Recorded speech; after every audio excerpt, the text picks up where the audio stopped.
Hello there, Master Hellish here, and welcome back to my OpenTTD Series 6 UK Challenge.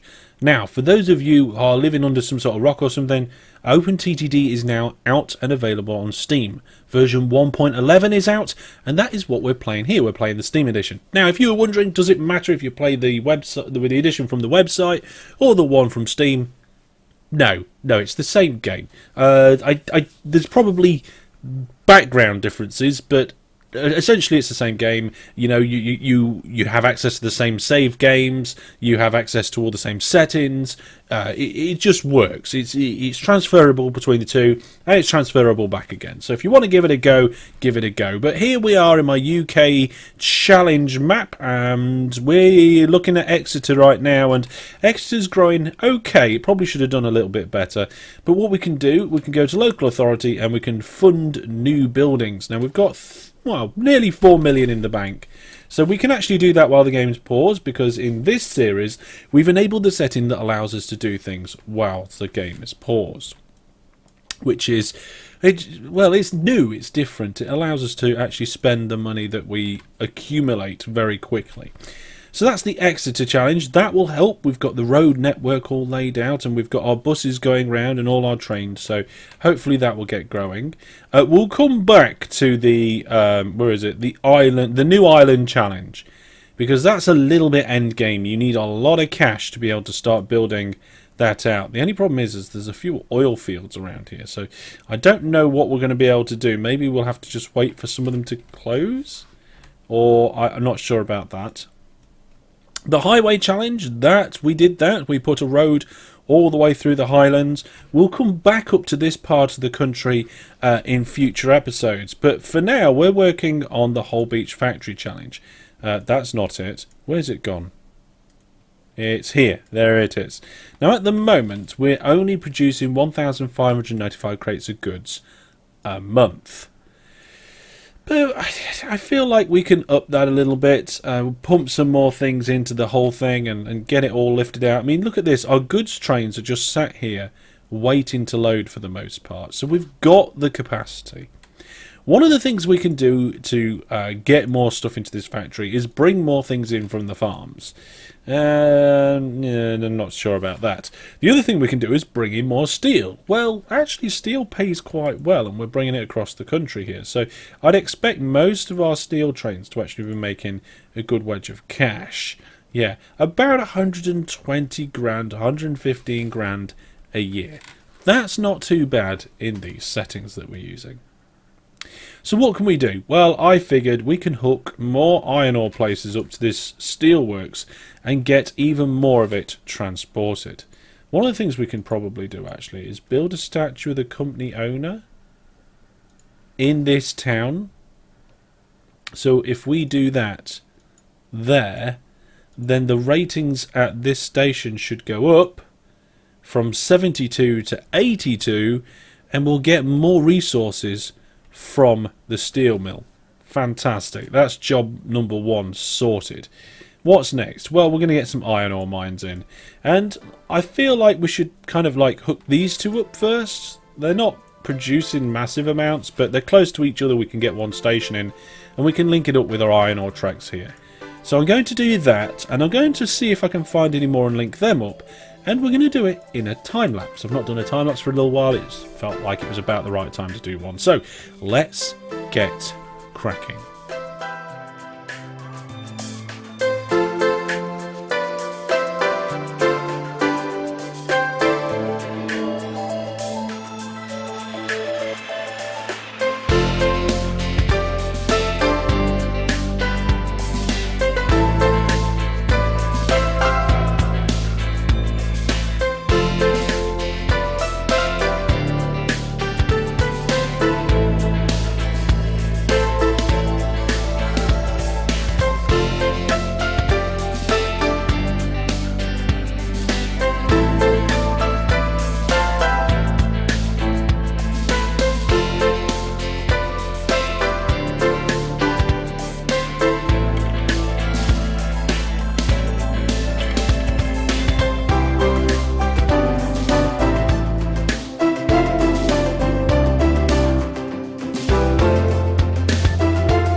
Well, there we go, folks. It's been a little while. I think I spent just under half an hour on that. And whilst the upper northern line has had very little changes, we have added in one on this section. So we've got a nice little line to this iron ore mine here, which is doing 162 tons. That's good. That's quite good, that is. And we've just got a basic junction set up here. It's not even symmetrical in any sort of way. I just popped it on without any problems there. And further down on the southern section, we've got a couple here. We've got a little bit of inventive with the way that this one's all connected. And actually, I added an extra piece of track here. Now, the reason why I did that is because if a train comes down the line and sees the depots and wants to service, then it could get stuck and end up looping back up towards the drop-off. So I put this extra line in so the trains could escape if they get there. We've got a similar sort of one over here, but we don't have to worry about the drop-off with the depot. And then down here, we've actually ended up with one there and then a mini hub here. So I started off with just these two, and then afterwards I actually ended up joining up this one over here, which, you know, it's only 63 tons, but we've got a couple of trains going in it, and this one down here. Now, the railway for these ones is very different. You have a single line doing your journey in and out of that station, and then you have two here. And the idea is that one train's doing the journey to go there, drop off and come back, whilst the other train is loading up.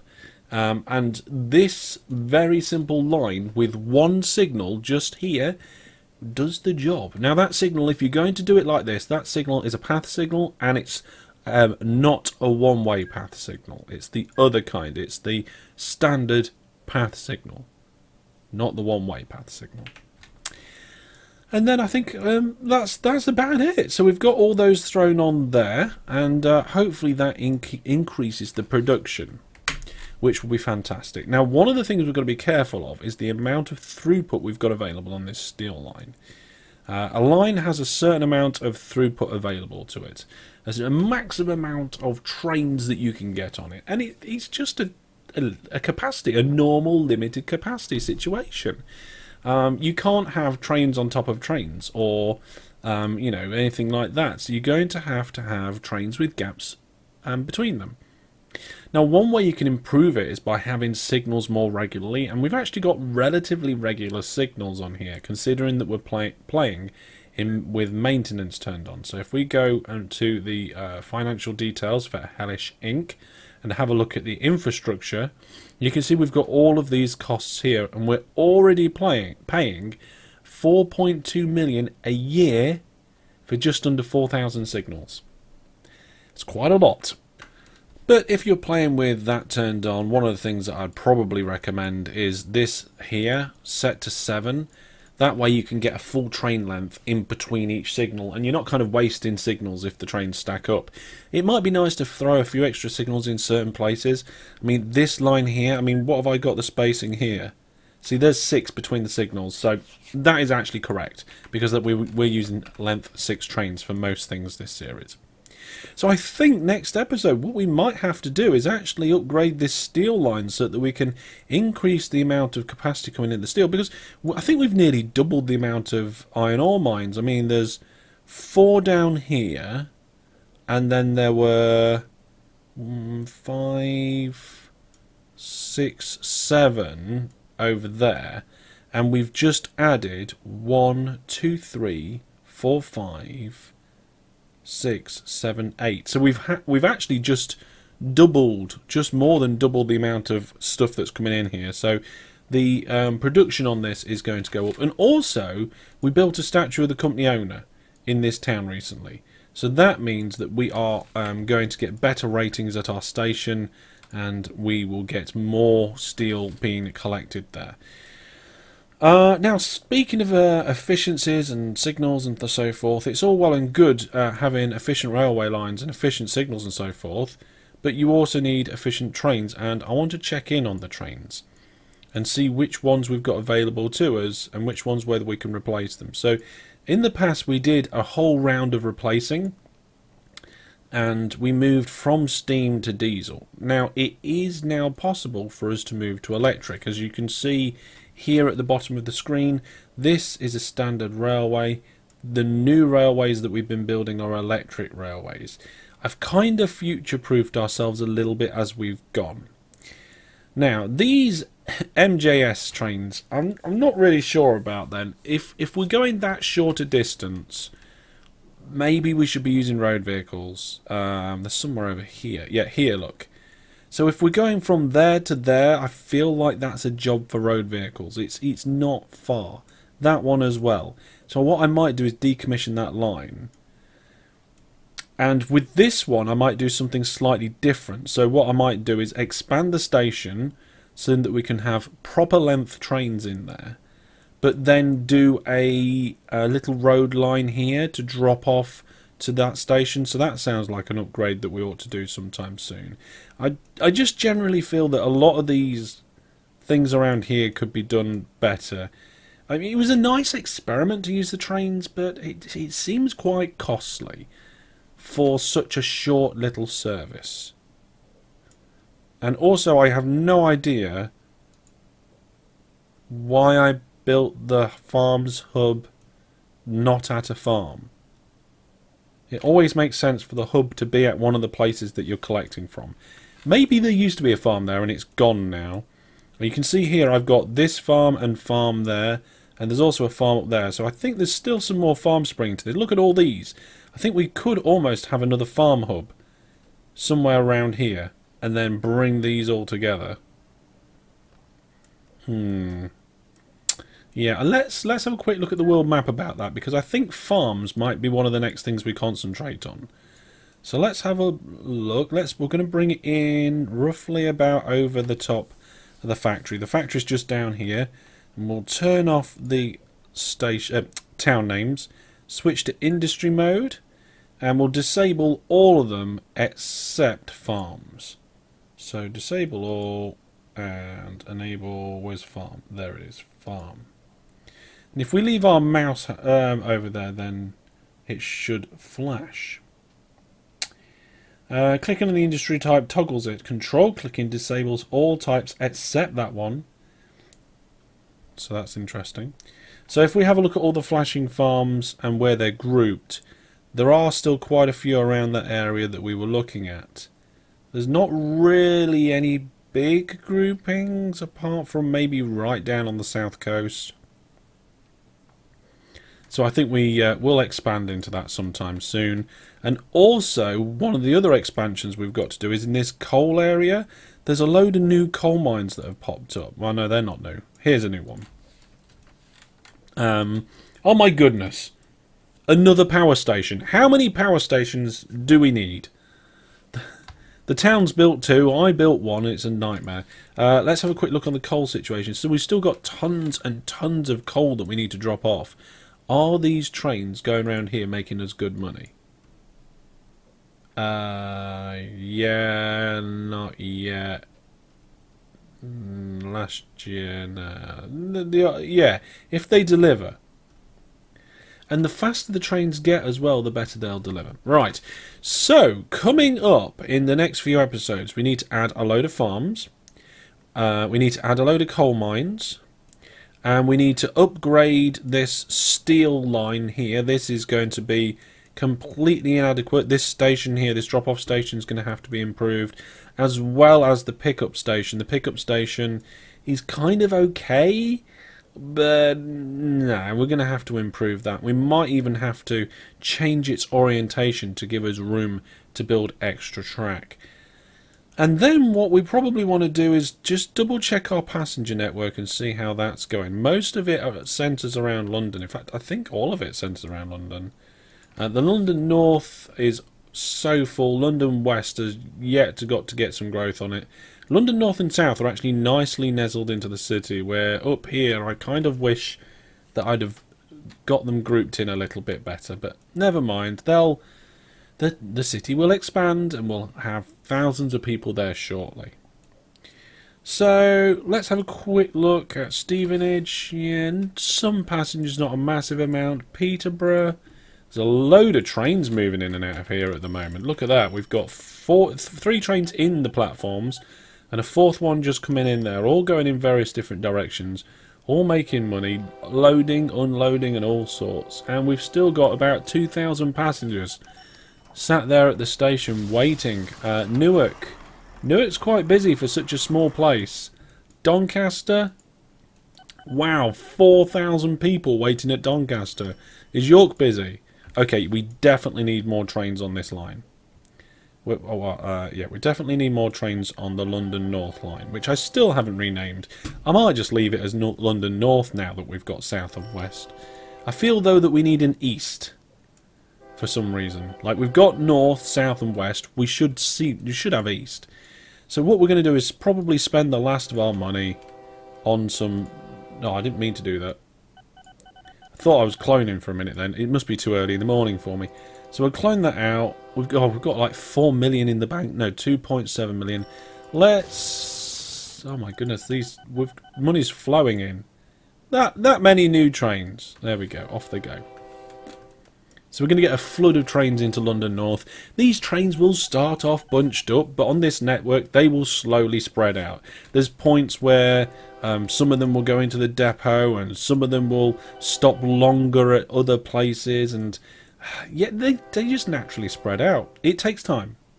It does take time, but they will naturally do that. Okay, well, I think we've done quite well overall. We managed to get all those extra iron ore mines in. Maybe what I should do for the next few episodes is start the episode with a time-lapse, expanding the network, and then do kind of upgrades, maintenance, planning, and all that sort of stuff in the second. I like that, actually. We'll do that for a few episodes. So this episode was the iron ore upgrade. Next episode we'll either do coal or farms, and then let me know down in the comments section what ones you want to see me improve on next. What do you want me to bulk add to the network?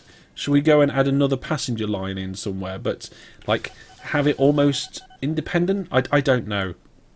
Maybe we need a passenger line up north. I mean, there's not a lot of large towns around here that really attract me to doing so. I mean, maybe we could go partly north, like start at Glasgow and go somewhere like a Glasgow to Edinburgh with a...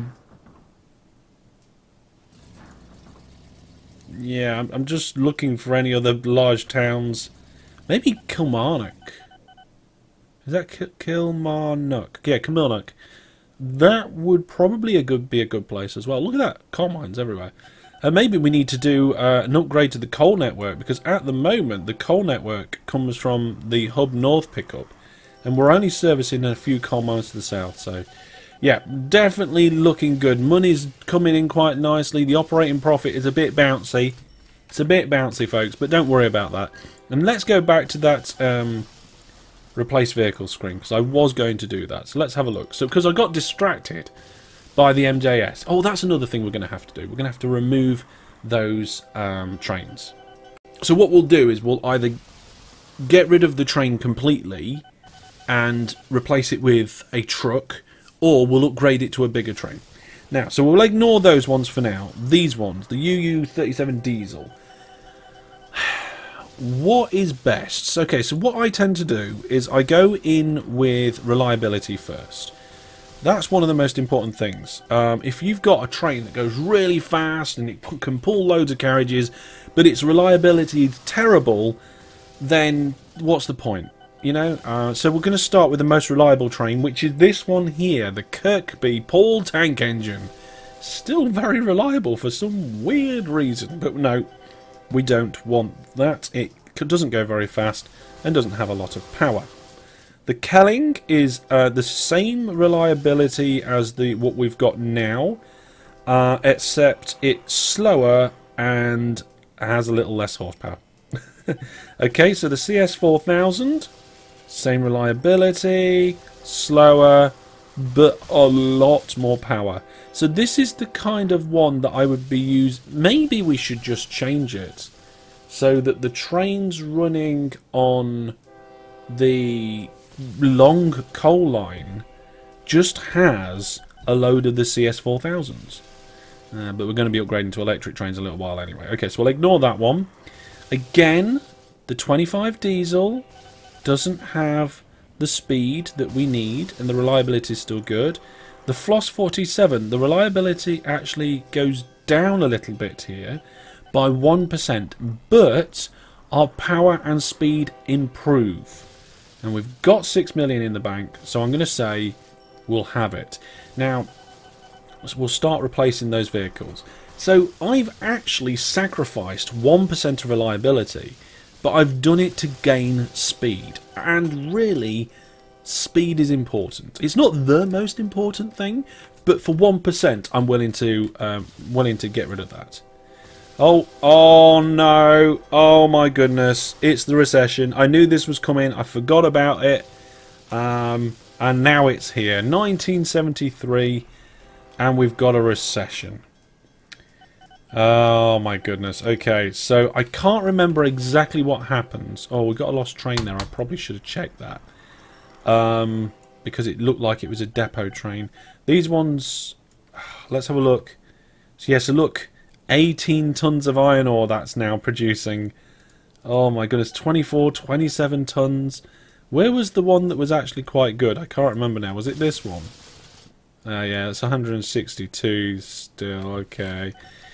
We'll see how things go. We'll see how things go. Join me next time to find out how much this changes our operating profit. We seem to be bouncing nicely up and down around here, but you can average that. You can average that out, and the average of that would be a relatively nice scoopy curve. Ooh, this I think might be the train we've been waiting for, because it's 177 kilometers an hour, so it's faster. And it's got much more power. The only thing is the reliability is going to be terrible. We'll say no for now. And we'll leave it there.